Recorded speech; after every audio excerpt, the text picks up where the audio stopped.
We have some mid-range running backs for you this week. We'll see which ones our experts feel comfortable with. And we've got some bargains at tight end and defense that we're looking to add value to our lineups.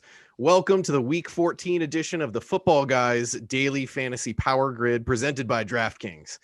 We are going to go to Vegas and talk about those Vegas lines this week. John, those Vegas lines didn't pan out exactly the way we thought they might last week. Tell us about that and what we can expect from the Vegas lines this week. Yeah, last week was interesting. We started off with a bunch of big home favorites, and we said, hey, there might be some running backs here to target. Dalvin Cook was on the list. I think Derrick Henry's on the list. We know they both bombed. There were some other folks on there as well. We got it again this week. So then the question becomes, do we go after it 2 weeks in a row? Will the crowd have recency bias? Not so sure, but we can definitely review the lines. Those are somewhat in stone as of Thursday night. Green Bay, they are on the road, favored against Detroit. Detroit, we know, has a terrible run defense, and they're 7.5-point favorites. Green Bay is. So Aaron Jones definitely could be in play this week as a good running back. We'll talk about him in just a bit. Seattle are the biggest favorites of the week. They're home against the Jets, who blew it on the last play of the game last week against the Raiders. 2 touchdown favorites. So maybe Chris Carson is in play. We had some questions last week about Carlos Hyde. Hyde only had 5 touches. So maybe it's Chris Carson week. And then do we go back to the barrel? I'm just going down the list here. Do we go back to the barrel with Derrick Henry, who kind of blew up everything for our friend Devin there? 7.5-point favorites against Jacksonville. They have a 30-point implied team total. And then just going down the list, we don't have to go through all of them. Tampa Bay, they have a split backfield, so maybe that's not as important, but they're touchdown favorites against Minnesota. And Kansas City, another kind of split backfield. Maybe it's Clyde Edwards-Helaire. They're 7.5-point favorites against Miami on the road, but Edwards-Helaire hasn't done anything all season. So do we go back to him at a 29-point implied team total? It's tough to say, but what I will tell you is that there are 6 games that are right at that 50 points total. So a lot of good game stacks this week. It looks to be a fairly high scoring week this week. Last week didn't look that way, and we still had a high scoring week. So you never know what you're going to get. But on paper, this is a really interesting week in terms of how to approach it with some of those running backs, as well as a lot of game stacks, some of the strategy we're going to talk about over the next, let's call it 50, 55 minutes.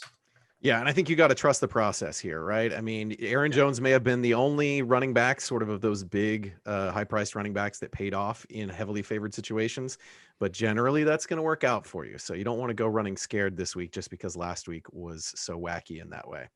We're going to talk quarterbacks here in a minute. Devin, we're going to come to you, but I want to talk about DraftKings here. Football is still here, and so is your shot at millions. Thanks to our partnership with DraftKings, all new players can play free for millions with your first deposit. Here's how it works. You create your DraftKings DFS account and you make a deposit. DraftKings will credit your account with a free entry to those contests, and then you draft your lineup and go for the millions in top prizes. So just go to dkng.co/footballguys to play. That's dkng.co/footballguys. Act quickly. This offer won't be around forever. It's a minimum $5 deposit. Eligibility restrictions apply. See DraftKings.com for details. Quarterbacks, Devin. We've got 2 injury situations that we're looking at here. It looks like Daniel Jones might be back for the Giants this week. And it's not really an injury unless it's an injured ego. Carson Wentz will not be playing for the Eagles this week. It'll be Jalen Hurts starting at quarterback. Devin, who do you like at QB this week? Oh, it's the Air Bear back. We are going back. Haven't done it in a while. And just for the record, I didn't shave this because I lost the bet. I shaved it because I won the bet. And otherwise, I'd have this awful looking mustache. That's confusing. If I had lost, it was time. I see. All right. So We're going back to Justin Herbert, the Air Bear, facing Atlanta. His price is kind of about where it should be. So he's the 7th highest quarterback on DraftKings, and Atlanta has allowed the most points to quarterbacks this season, allowing 301 yards and 2 touchdowns. Atlanta's looked a little bit better over the last 5 weeks, allowing 230. But let me clarify. They've faced Taysom Hill, Derek Carr, Taysom Hill, Teddy Bridgewater. Yeah. So, like, I still don't believe in this defense. It's a defense that for the first 7 weeks of the year allowed 300 yards passing to every quarterback team that they've faced. So I think that Herbert is in probably the best spot this week. 6,800 though, it's a little bit difficult. And the question that you're going to have to ask yourself, are you going up that high? There's some other options higher. We have Mahomes, who's always a good play, but for me, I am, because there's not a lot low. Like Jalen Hurts, I suspect will get some love because of the rushing upside, but going against New Orleans, I'm not sure if I love that one. And then going, somewhere in the middle there, I'm not going Andy Dalton or Daniel Jones or Mitchell Trubisky. So I'm going Justin Herbert in cash and GPPs. He's my favorite guy. One guy that I'll just throw out there is Taysom Hill. I mean, as a GPP play at 6,600. What is he on FanDuel? Just really quickly. I know we don't. 7,700. Yeah, so that's a lot better. I think that on FanDuel he's even a better play, but we've got double Phil Alexander. He's cloned himself so that he can argue with himself on the show. This is fantastic. Phil. Oh, great. Okay. So we're back to the one that's moving. Phil's having some internet issues today. I'm pretty sure he's going to go like all Office Space fax machine on his router pretty soon. His internet is basically the Jets of the NFL. Oh, no. Poor Phil and his Jets. But I guess when you're a Jets fan, you're just like, lose them all. Get the picks.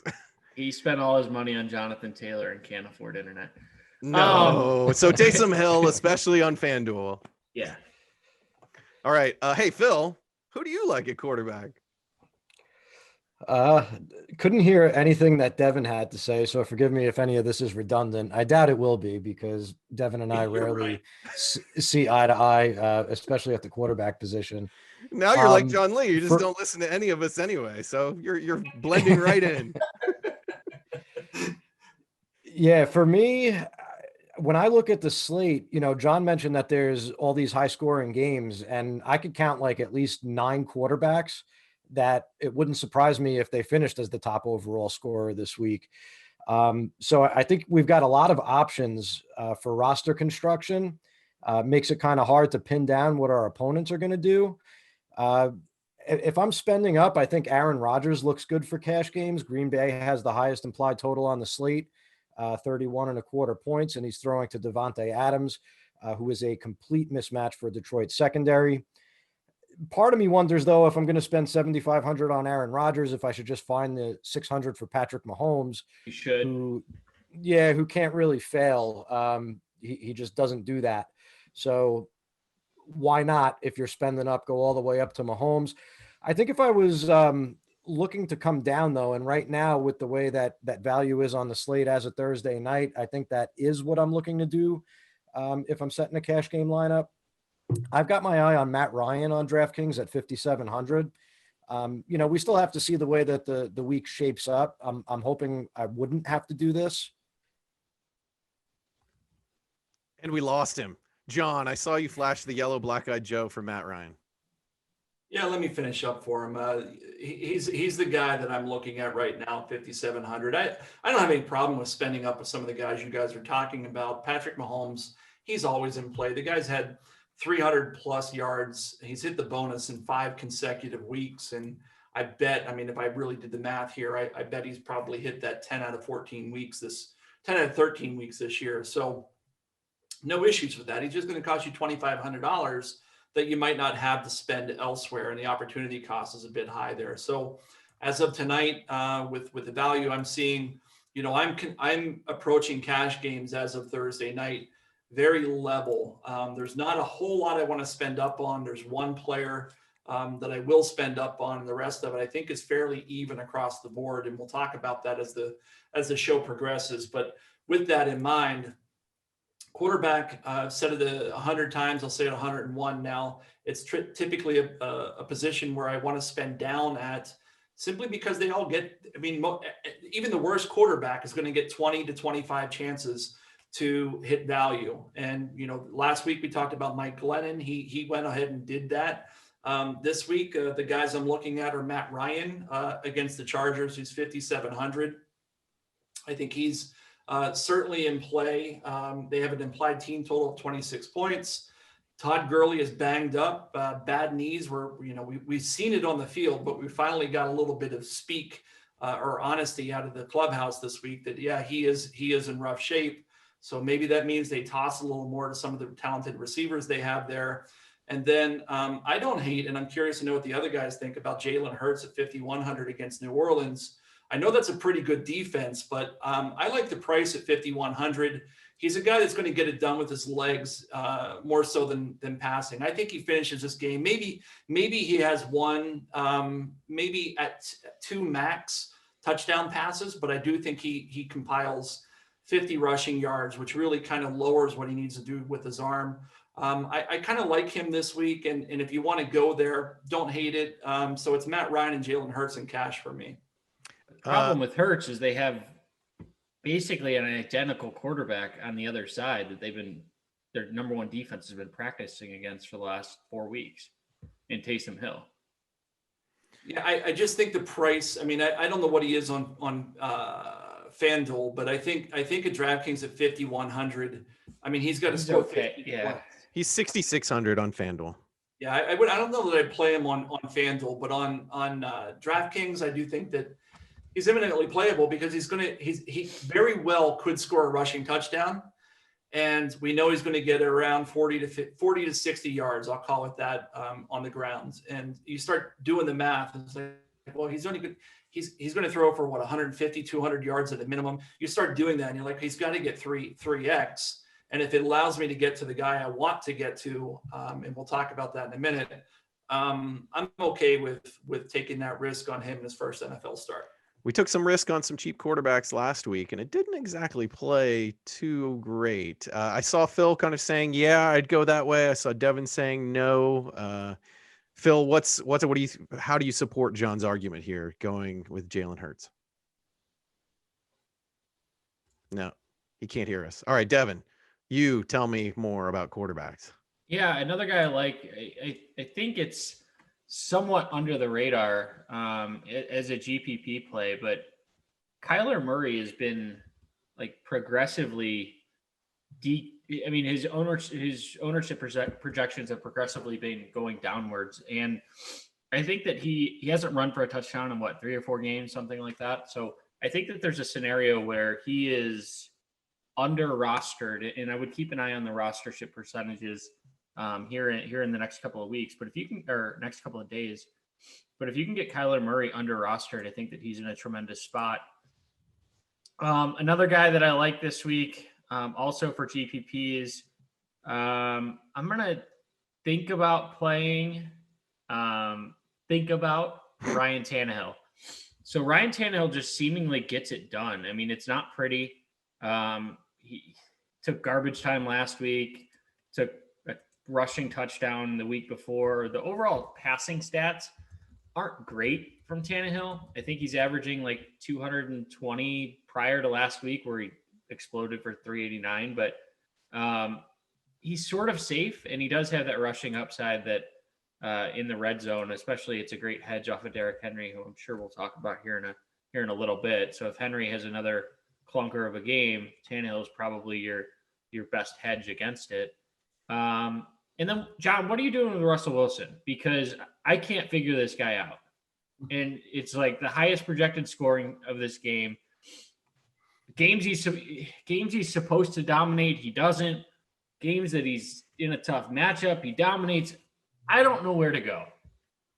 I'm gonna never play him, but they've been slowing down of late. The offense is slowing down. If you look at plays per game, they've been slowing down. And this week they're going against an offense I don't know they have a lot of confidence to be able to keep it close. And so if you just think about it that way, it's really tough to get behind the passing game there. I mean, sure, they could jump up 21-0, but if that's the case, then you're just going to see nothing but a steady dose of Chris Carson and Carlos Hyde in the second half. I just don't know that he gets there, especially when we start thinking about what his salary is. It's not a terrible play. I mean, his receivers, they're all going to be in single digits. So from that end, I don't think it's a terrible play. I just think this week there are probably better plays, especially when you consider that they're 14-point favorites against a team that I think in the last 2 weeks scored 20 points, 24 points. Yeah, one more guy I do like is Mike Glennon going up against Tennessee, going back to that well. If we believe Tennessee is going to score all these points, which I think they're likely to, the Titans can't rush the passer. I think they're the second worst team at getting sacks, and we've seen any NFL team can really make throws against a bad secondary and no pass rush. And Glennon looked okay last week. He has a decent arm. He's been around the league enough that people believe in the talent. It's not the worst play at 5,100 if you're looking just to spend down and you don't like Jalen Hurts. Yeah, let's recap our cash game picks here. Phil liked Matt Ryan. That's probably where he's going to go, although it sounds like if he could afford it, he would pay up for Aaron Rodgers or Pat Mahomes. Devin, refresh me on who your top cash game pick is here. My top cash game pick is Justin Herbert. Air Bear. And then, John, you've got Matt Ryan as your top cash game pick? Yeah, with Jalen Hurts at second place right now. Nice. All right. Let's talk about some running backs. Hey, please use those YouTube comments to let us know which of the picks you like or dislike, or ask us questions later in the week, and we'll try to help you out. Let's talk about running backs. Devin, let's see. Actually, let's go to John. Devin kicked off quarterbacks. We've got a few injuries we're watching here. There's Ezekiel Elliott was limited practice Wednesday and Thursday, although with the Tuesday night game, I don't know that it was technically practice. Keep an eye on him. Antonio Gibson looks like he may not go this week. He did not practice on Thursday. Josh Jacobs did not practice on Thursday. Or no, he got a limited practice on Thursday. And we're back to double Phil again. What's better than one Phil? Two Phils. And then maybe DeAndre Swift could return this week. Who knows? John, tell me about running backs. I'm hoping we're going to get three Phils at some point. It's the Jets of the internet. At least he's got a drink in his hand. This could be the fastest show of the year if Phil keeps doing this, based on some of the comments on YouTube. This position is the position I probably like least this week, because what I do like, I like a lot for both cash and GPPs. And so I'll list like 3 or 4 backs, and those will be both cash and GPP, because my GPP selections I think are pretty thin as of Thursday night. As always, I'll defer you to tips and picks on Saturday afternoon when it comes out. Maybe things evolve, but as of now, the guys I like, I already talked about Aaron Jones going up against the league's worst rush defense, in my opinion. He's only 7,600. I feel like he should be 8,500. And I saw some of the early projections in terms of percent rostered. I'll let Devin give it a go in terms of what that looks like, but I was surprised at how low it was, at least in this first run. Do you have that, Dev, before I go on? I have him at like 7%. Yeah, that's crazy to me. I mean, I feel like he should be double that, and maybe he will be by the time some people are listening. You always have to check those percent roster projections, because of anything, they evolve the most rapidly. Austin Eckler is a great play against Atlanta. He's going to be super popular, though. That said, I still like him at 7,000. And then the lightning rod of the position is going to be Gio Bernard, $5,000 going up against my Dallas Cowboys. I love the Dallas Cowboys defense this week a lot, but I can't argue with the projections and the implied value that's there with Gio at $5,000. What am I missing? So 3.3 yards per carry. He's not getting the receptions that otherwise people are still projecting from like 2018. I don't understand. I honestly don't get this one. So they've scored in the past 4 games, right?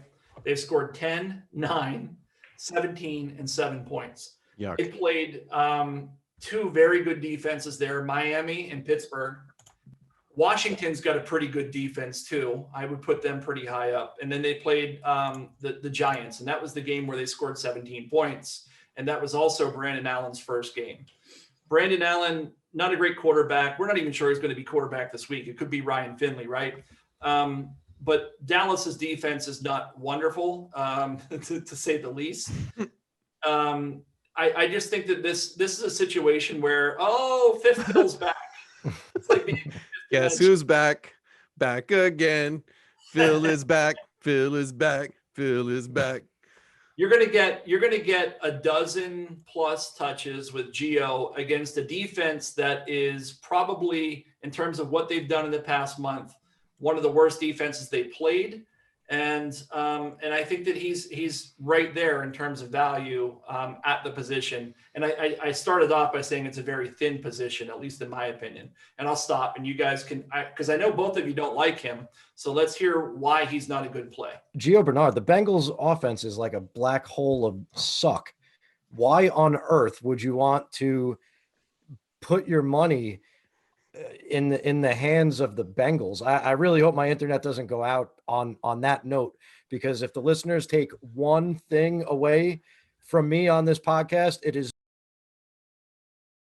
we lost Phil. He fell into the internet hole that was he was struggling with, but he did give us those words of wisdom about don't play Bengals, any of them. But let me come back on that really quickly here.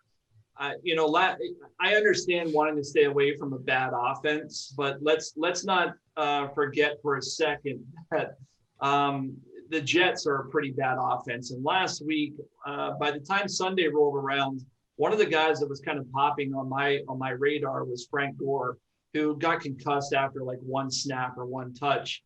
His backup comes in, Ty Johnson, goes off for 100 yards, a touchdown, a couple catches. There are situations where bad offenses can put together decent games against lackluster defenses, as the Jets did last week against the Raiders.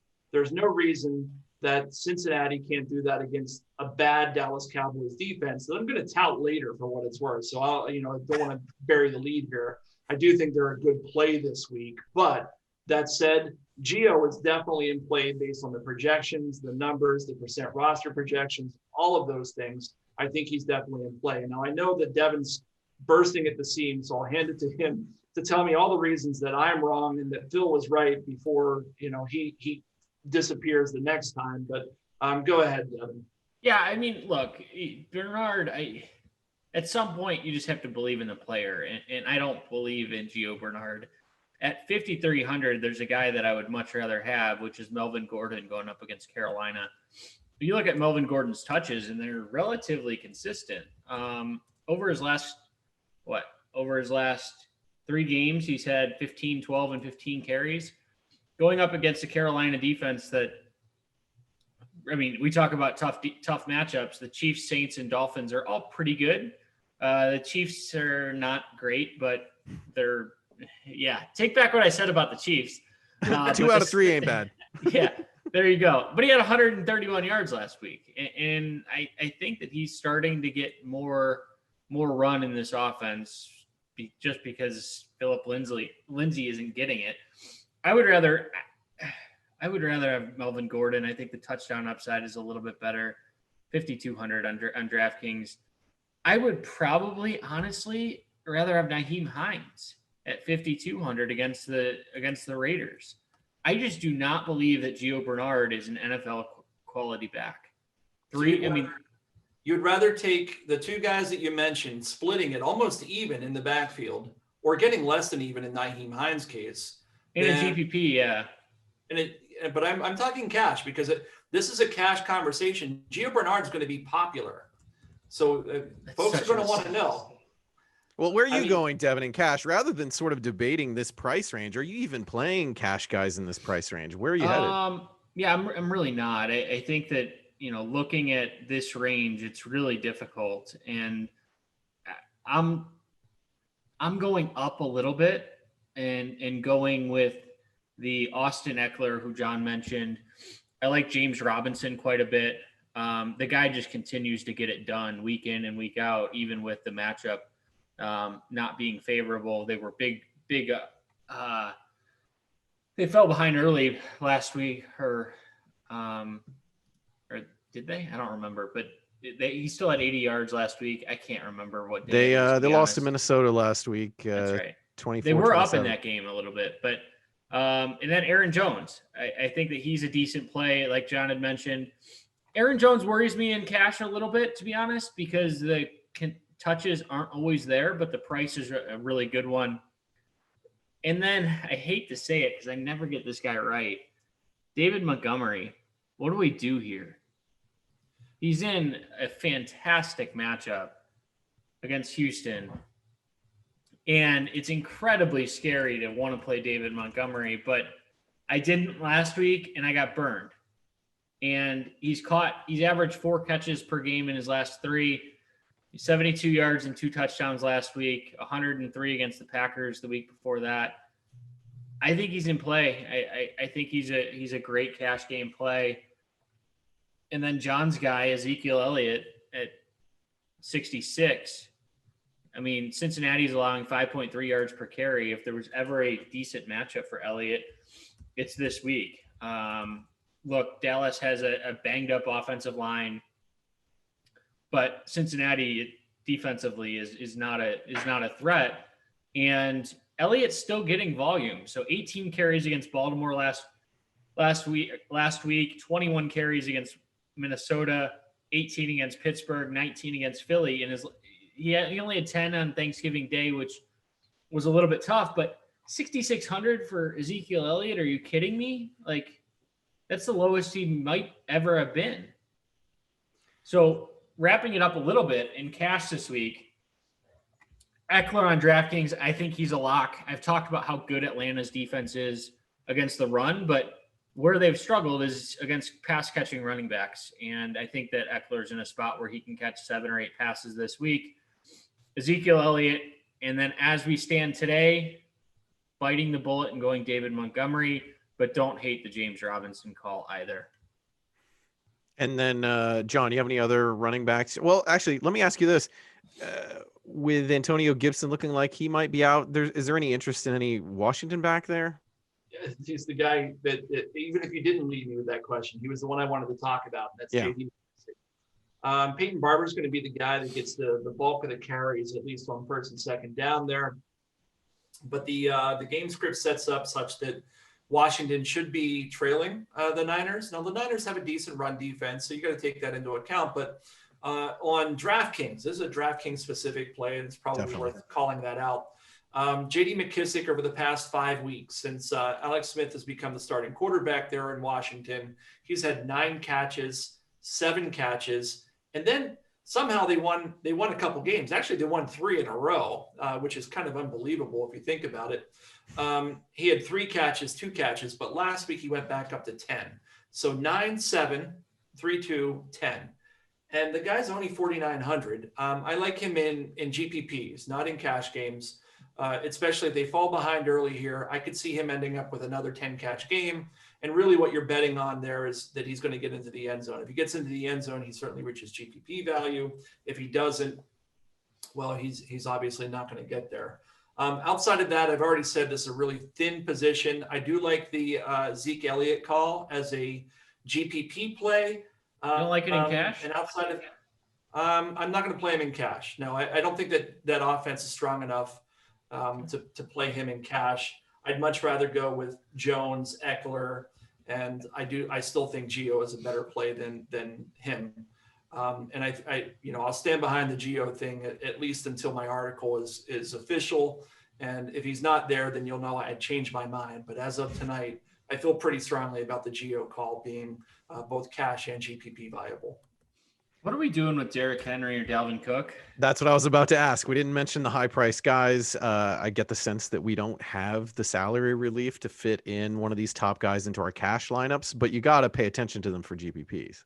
Well, typically typically I put together a list. I don't always talk about it, but I typically put together a list of fade candidates.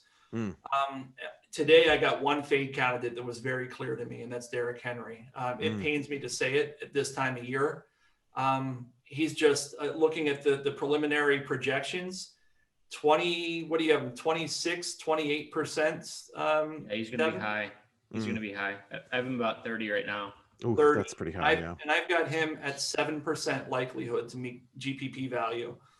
Just, you can't do it. I mean, it's even if he gets there, it's the process, and you've got to just know he's the wrong play. As of today, if today was Sunday and I was locking in lineups, I would X Derrick Henry out of my lineups, which makes the play that Devin called out earlier, that being Tannehill, it makes him a much better play because it's leverage. If 26% of lineups don't go off because Henry has an average day, then that likely means that Tannehill had a good day, especially when we're considering a team that's got a 30-point implied team total. Yeah, that makes sense. What's a little crazy to me is how much Dalvin Cook is wearing down. Yeah, he doesn't look good. Agree. And I mentioned it in my article last week, and then I still became a sucker and ended up playing him.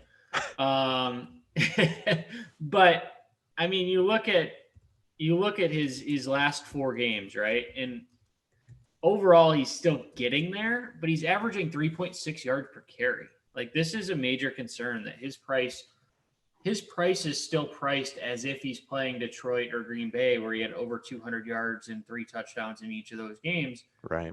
It's way too expensive for me, especially against Tampa Bay. And I know some people are going to talk game theory and he's going to be low rostered and, you know, it's still Dalvin Cook. I'm not touching this guy because even though if he is low rostered, I think that this defense is, if not the best, then the second best run defense in football.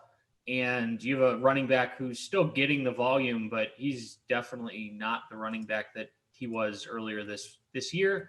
And largely he was propped up by 2 really good matchups in a row. I mean, the Lions and the Packers are 2 of the worst run defenses in football. So I don't know. I'm not playing Dalvin Cook until further notice. Derrick Henry, I'm fine with it on FanDuel. It was completely game script, and I know he's going to be popular. He'll probably end up on my cash game lineup again, just because on FanDuel specifically, because of the touchdown opportunity. And quite frankly, that game just got out of hand. Who knows if he really struggled? He looked fine. He had a fumble, which is like the first fumble in like 500 touches or something ridiculous. It's a fluke game. It's still Christmas season. I still want Derrick Henry in certain lineups. And I think on FanDuel, I like him a lot more because of the lack of receiving options. Yep. All right.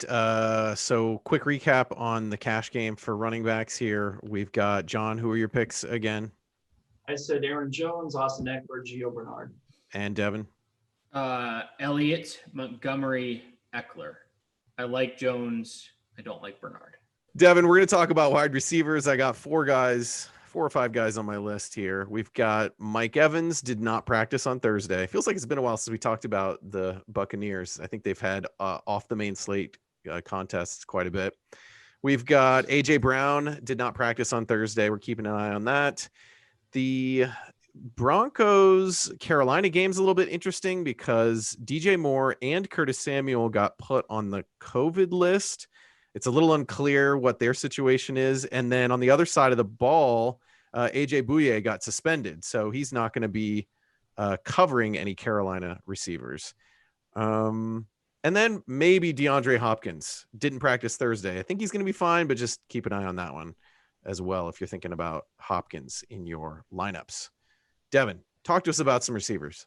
Yeah, my favorite play this week is, and I'll let John talk. I'm sure he's paying up for Devontae Adams. I can't blame him. It's not a bad play. I'll let him talk about it. My favorite play this week is Corey Davis going up against Jacksonville at 5,700. I think he's going to end up possibly being the most popular guy this week. You look at Jacksonville and they've allowed, here are the number 1 receivers that they've allowed over the last couple of games: 121 and 1, 143 and 1, 111, 149 and 1, 101, 125, 105, 161, and we've probably lost all of our listeners, but that's a lot of hundreds. It's a lot of big numbers. In all Corey Davis has done, he's performed. I mean, he over his last 3 games, he's averaging over 120 yards through the air, and at 5,700, I don't see how you don't play him in cash. I think that he's probably the lock this week. And then another guy I really like is Kiki Kuti. We sort of talked about it last week about Brandon Cooks and whether or not he's a good enough receiver to beat the double teams and beat the focus. And I didn't like that a lot. And sometimes we see these ancillary receivers step up because the defense is so focused on the number one guy. And I think that's sort of what we saw. And, Deshaun Watson's coming out after the game and talking about how Cutie has a upside that's even higher. I don't know how you can be higher than 141 yards on 8 catches, but sign me up at $5,000 in salary. Sure. Like the guy, I mean, who else are they going to throw to, right? So Jordan Akins, we saw it isn't really a factor. Cooks is sort of the Cooks role, but who else are they going to go to? I mean, that's the ultimate question. So I think Cutie is sort of a lock this week. And then another guy that I like going down the list just a little bit. I want to take advantage of this Cincinnati offense, and it's not Gio Bernard, but it's T. Higgins. And I think at 4,800, I think T. Higgins is still a good enough receiver. He's had 13 targets over his last 2 games. He's still the number one guy. He's still the guy they're trying to develop. They're still calling routes for him. Going up against the Dallas defense that, they've actually looked a little bit better. The secondary started off horrible. But over the last couple of weeks, they've gotten a little bit better. Now they face Lamar Jackson and Alex Smith. So how much does that actually mean anything? But, it's progress. So I think Higgins is a good enough player that in a GPP, I'm not sure you need to go there in cash because Davis and Cutie are pretty much a lock there. And then, John, are we doing anything with the Jets? Yeah, we are. Tell us which Jets Perryman? receiver. I think it's or is both it of them. Mims? I mean, I didn't talk a whole lot about GPP quarterbacks, but Sam Darnold's definitely in play against Seattle. I mean, Hold on, I have to go throw up. No, he scored 28 points last week against a similar defense, right? I mean, especially if you believe, and we've already had the Russell Wilson conversation, but if you believe that Seattle's going to put up 30 points the way Vegas believes, then the Jets are going to get their opportunities, and they're a much better offense with Sam Darnold in there than they were with Joe Flacco. And you've got 2 really cheap receivers. I like both of them. I'm not sure that I can really get behind both of them in cash. I mean, cash is tough. And I said I'm not really doing a stars and scrubs lineup this week. I'm going a little more middle of the road.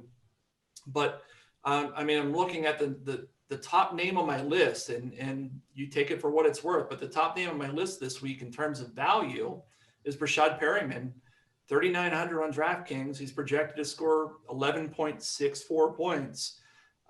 It's tough to say you got to do it because we've been talking about Brashad Perryman on the show off and on for 4 years, and he's really never done anything.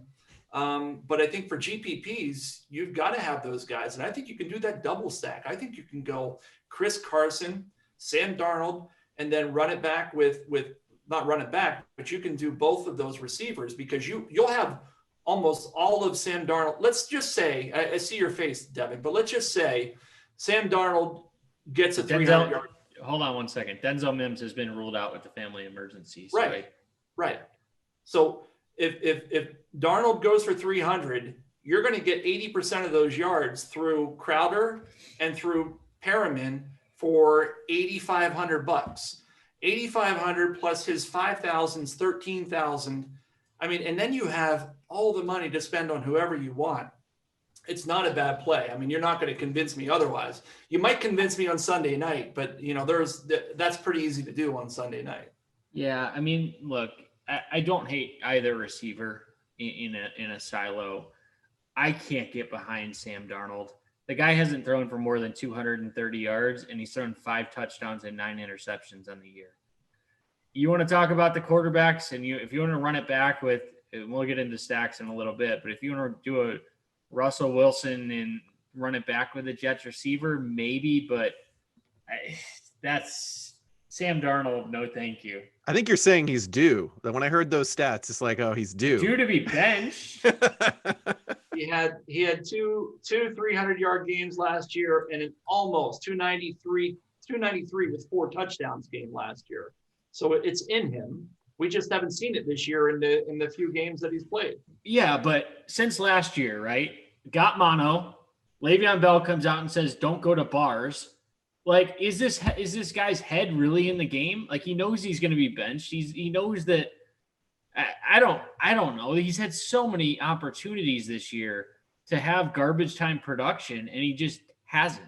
Like, all right, let's not spend too much time on the Jets. They're the worst team in the league. Tell me about also sponsor Phil's internet.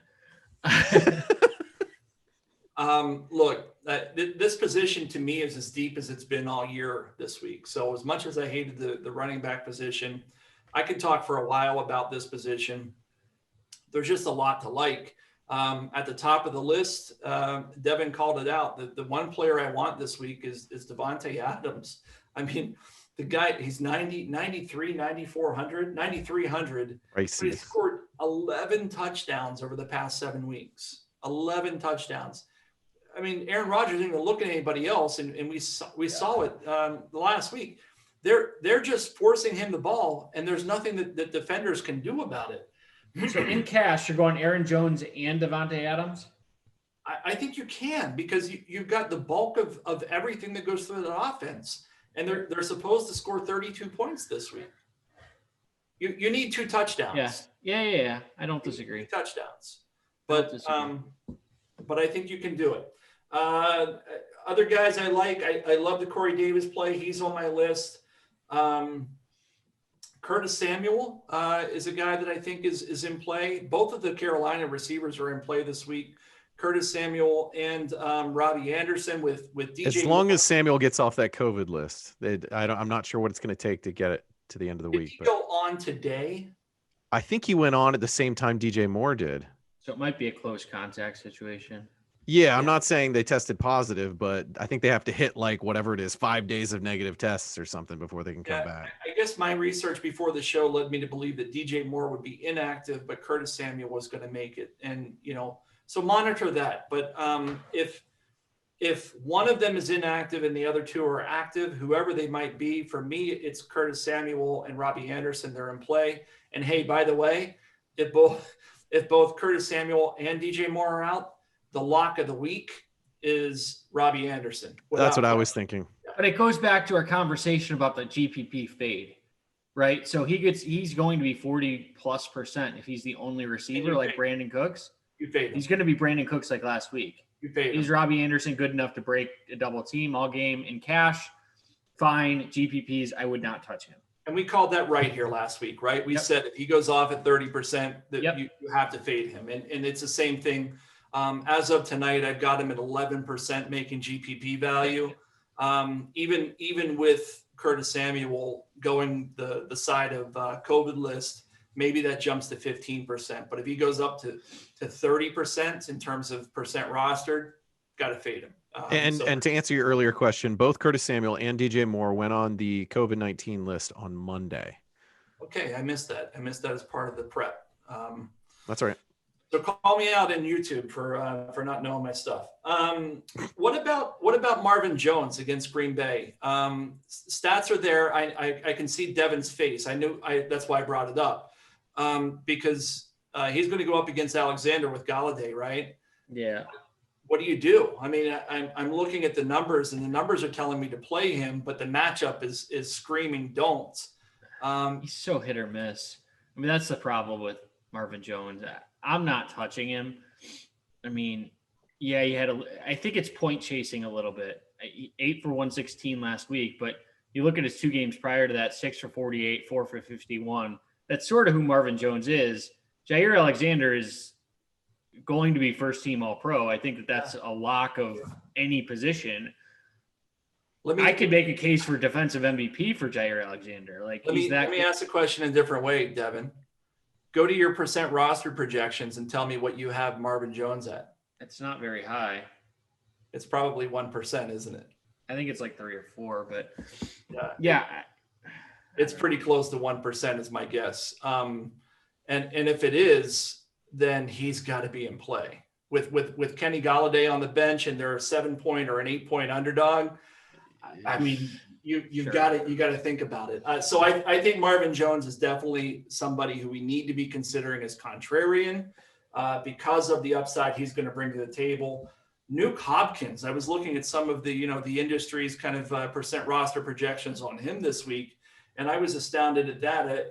Trying to find it on my sheet right now. Of course, there it is. Looking at maybe 3 to 5%. Nuke Hopkins. I mean, he's probably the best wide receiver in the league. Devontae Adams is probably going to argue with that, but he's right there, and I'll take him anytime at 7,600. He's $2,000 discount from Devontae Adams. And his rostership percentage may go up if he gets a full practice in on Friday. Like he didn't practice. We talk about good plays. About who? Please. That's all that I talk about on this show. Nice. You'll like this one. Michael Gallup, 3,800. I was wondering if someone was going to say Gallup. 13 catches in his last 2 games, 3,800. Andy Dalton revenge game. Narrative Street. Just saying. Stack them up. I mean, if there's a Dallas receiver that I like, it's Gallup. It's not CeeDee Lamb. CeeDee Lamb's just not getting the average yards per catch is far too low. Over his last 3 or 4 games, it's like 7 yards. It's crazy. Gallup at 3,800 for an upside play. I think he's in a really good spot. No, I don't. I don't hate the call. Look, they're using CeeDee Lamb as a possession receiver right now. Yep. They need to kind of do some things the way the Raiders are doing with Henry Ruggs to get him open in space, and we'll see a lot more upside with CeeDee Lamb in years to come. But I do think that Kellen Moore, his play calling right now is questionable at best. But maybe a lot of that is due to what Andy Dalton can do. I was going to say, if Andy Dalton's your quarterback, isn't every receiver a possession receiver? I get it. It's no Leo Collins. It's no Tyron Smith. Zach Martin's out. Yeah. Travis Frederick retired. Like they're doing whatever. I mean, they're so limited, and that's the problem. Yeah. So this position is flush. That's the bottom line. Right. I'll name other players. I'm not going to justify them. Jamison Crowder, Darnell Mooney. I think Michael Thomas, is in play this week at 7,100 against Philly. Tyler Boyd is the guy I like on Devin. He called out T. Higgins. I think Tyler Boyd's in play. So does that mean Brandon Allen's in play? I don't know. But this position is really flush this week in terms of value, upside.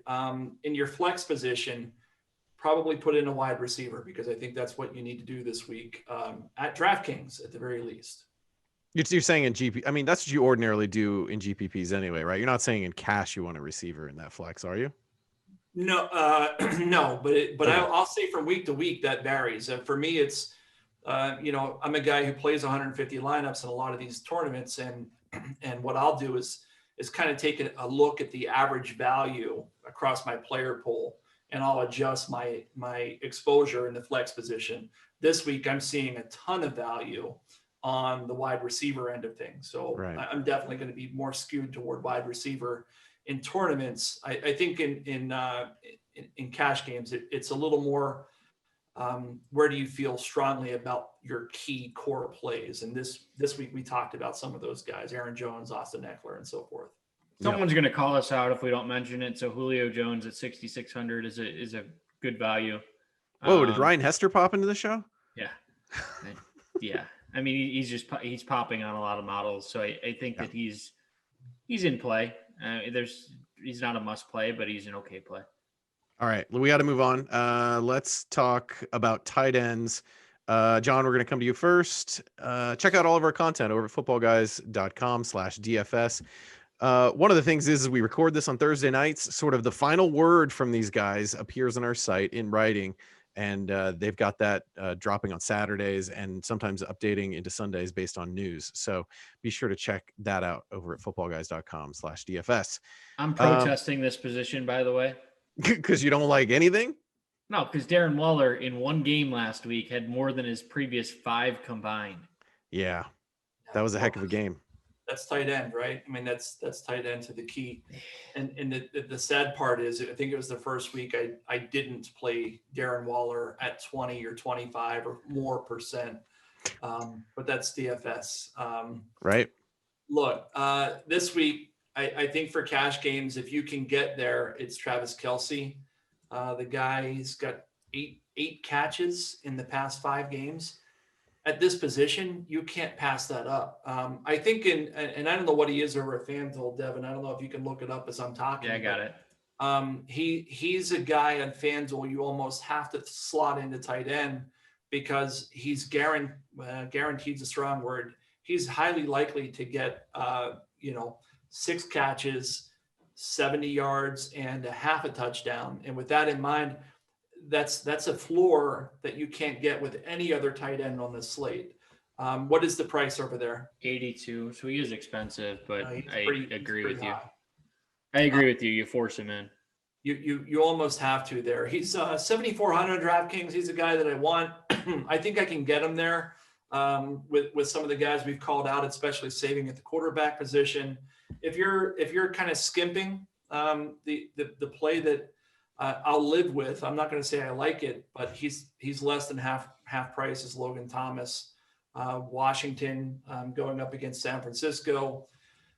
He's not a great play. He's not a bad play. He's the guy that I would slot in. And I've done this before. You punt this position where you can because of the volatility that Devin has spoken about. But it's pretty hard for me to pass up Travis Kelce on DraftKings at cash. Devin, what do you think?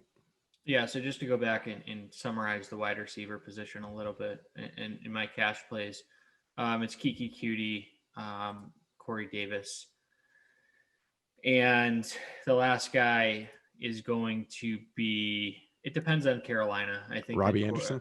I think that Robby Anderson could be in play. I think Curtis Samuel could be in play if he plays. I agree with those calls, and then maybe a Jets receiver if you're going stars and scrubs a little bit.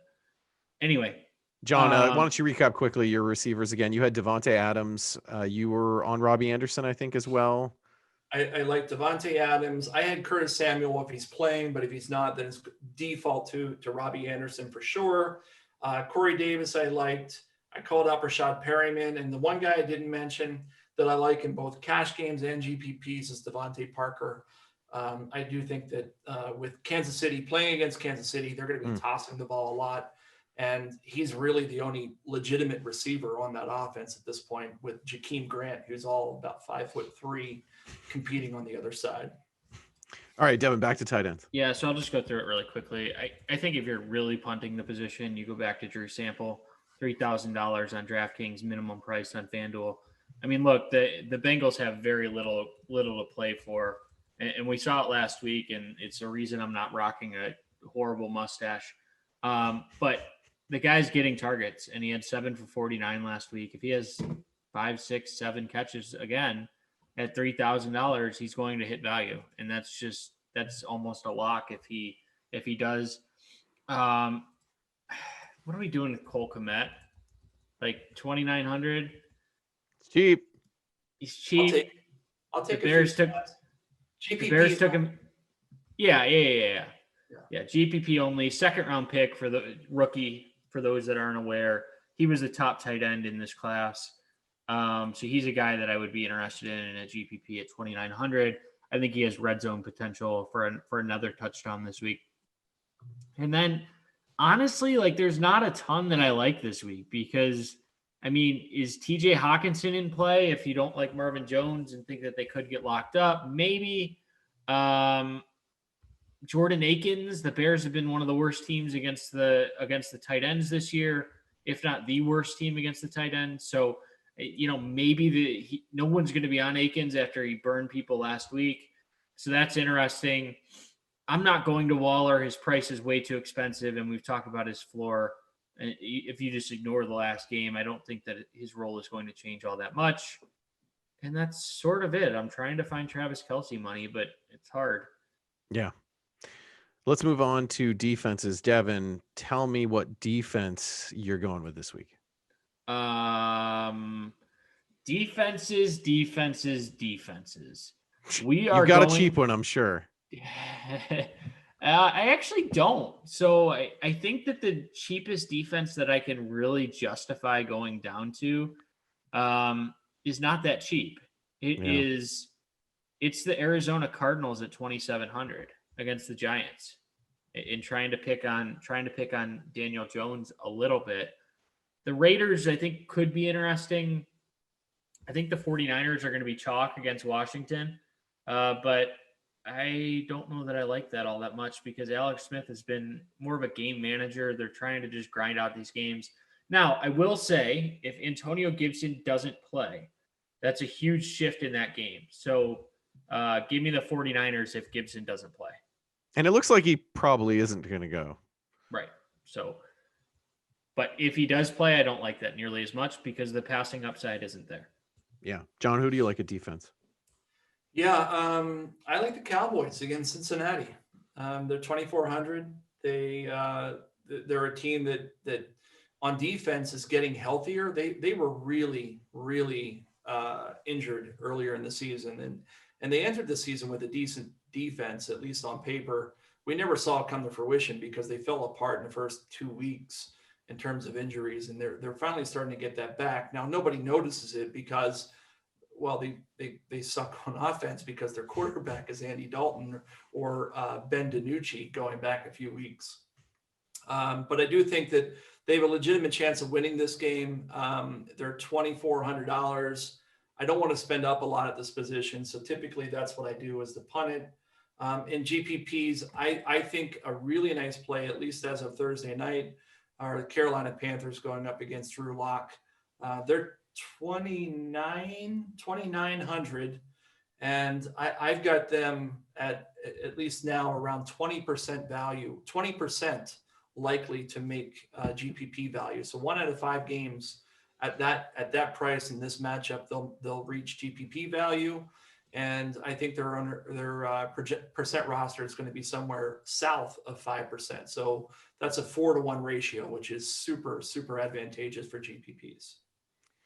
John, we're going to come back to you for stacks. Tell me who are some stacks you like this week.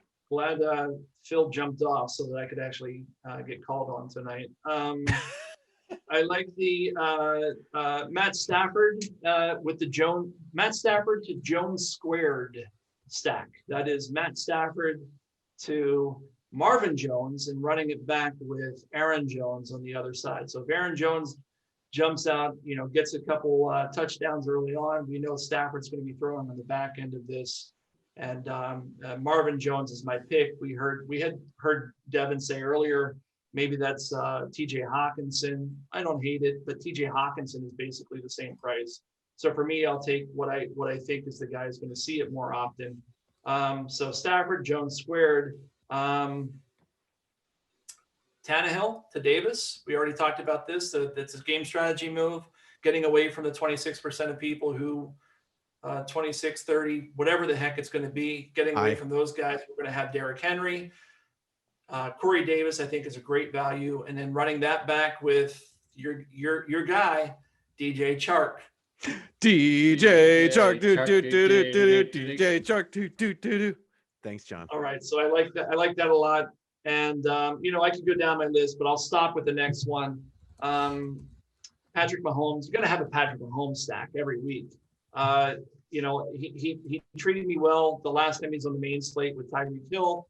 But this week I'm gonna do it with Travis Kelce for all the reasons I talked about in the previous segment, and I'm gonna run that back with Devontae Parker because I think they really don't have a whole lot in the secondary there in Kansas City, and Tua is going to be looking to Devontae Parker quite often again because there just isn't much else to throw to outside of maybe Mike Gesicki on the Dolphins side. So those are 3 I'm looking at, and I'll add one more. Zeke Elliott with the Cowboys defense. I like that one.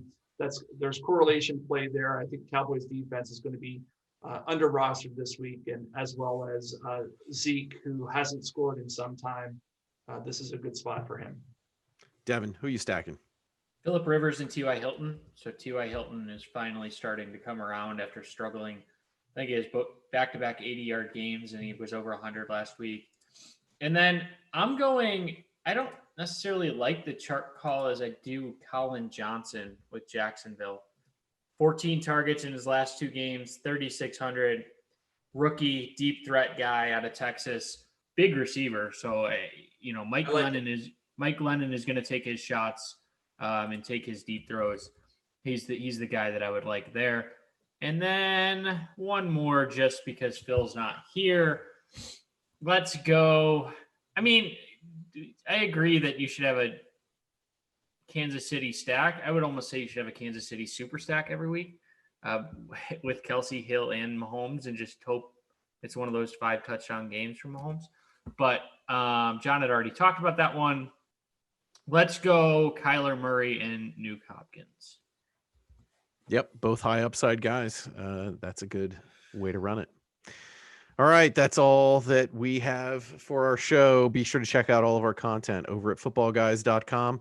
We'll be back next Friday morning with our Week 15 episode. On behalf of John Lee, Devin Knotts, and the missing Phil Alexander, I am Austin Lee saying thank you for watching, and thank you for being a football guy. Be sure to check out all of our content over at footballguys.com/DFS by clicking the button in front of Devin's face. And if you'd like to subscribe to our YouTube channel, be sure to press the button that's on Phil's face. And if you want to see our latest video, click that giant box that's in front of John Lee's face. Check all that stuff out. Thank you for listening. Thank you for watching.